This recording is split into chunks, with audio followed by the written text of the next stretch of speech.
મને તમને બધાને ખબર છે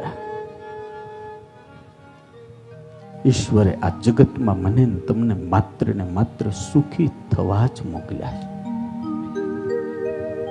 માત્ર સુખી થવા.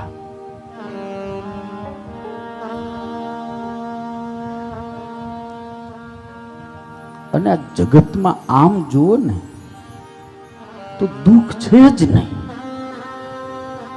આપણે દુઃખી થઈ રહ્યા છીએ મનથી. કેવા કેવા દુઃખ હોય છે ખબર?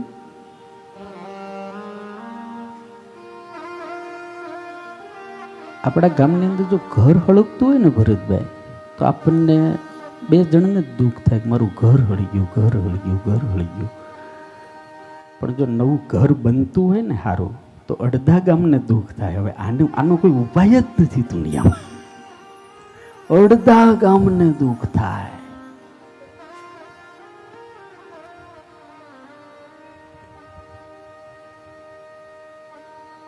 દીવો બીજાની માટે સળગી અજવાળું કરે છે, જ્યારે આપણે કોકના ઘરમાં દીવો જો સળગતો હોય ને એને જોઈને હળગીએ છીએ.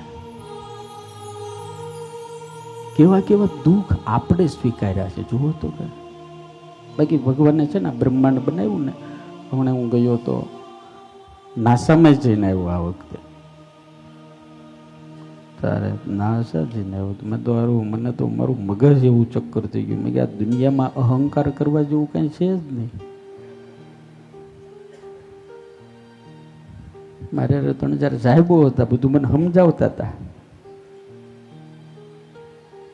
આ જે બ્રહ્માંડની ગેલેક્સી છે ને એની અંદર ધરતીનું કોઈ અસ્તિત્વ જ નથી. આહા, કેવડી ધરતી! આ સાહેબો આ મારી સામે બહુ સાહેબો અમારા. આપણામાં અહંકાર જો ઓછો થઈ જાય ને, ઈગોલેસ થઈ જાય ને, તો આપણે હળવા ફૂલ થઈ જાય. અને હળવા ફૂલ હનુમાનજી ઉડતા હતા, શું લેવા ખબર? ઈગોલેસ હતા.